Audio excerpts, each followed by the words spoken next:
We have all at one time or another been to a pediatrician's office, either as children ourselves or taken our own children. Have you ever wondered what the educational requirements are in order to become a pediatrician? To have the lives of little children in your hands?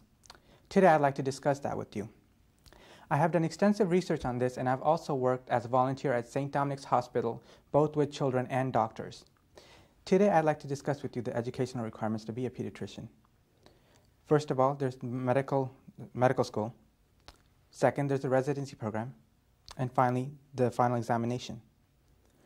First, medical school. You have to have 3 years of college or a bachelor's degree before you can even be admitted. And if you are one of the lucky ones and do get into a medical school, you have 4 years ahead of you. First 2 years you will spend in classroom and laboratories.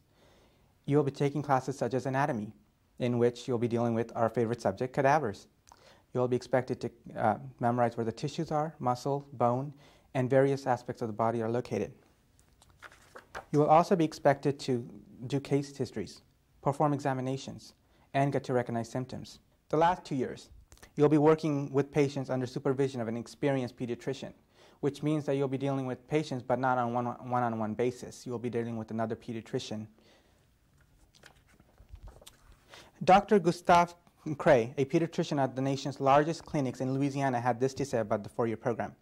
By the end of the intense 4-year program, you are like a sculpture. You have been chiseled, beaten, sat on, molded, melted down, and refined into a finished product. After you have completed the 4-year program, you can go on to the residency phase, also known as the graduate medical education. This can be performed in 2 places, either a private pediatrician's office or at a general hospital.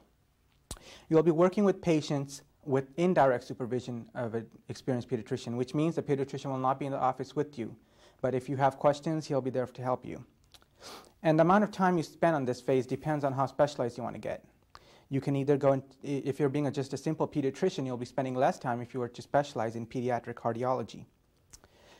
Dr. Cray also said, the residency program has lousy pay, horrendous hours, and a 24-hour duty every 3rd day. But at the same time, you like it because you're doing what you love. Finally, the final examination, what you've been working out for. This is for doctors seeking board certification in pediatrics. Some students take it directly out of the residency program, while others go into practice with other pediatricians, and after a few years of practice, they go on to it. After you have completed these horrendous and exhausting steps, you can look forward to some great awards.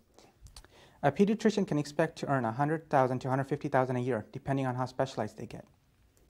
But there are some cons to it also. You have to be willing to wake up at 3 in the morning to frantic calls from parents, be willing to get up, get dressed, drive down to the parents' house. First of all, calm the parents down, then calm the child down.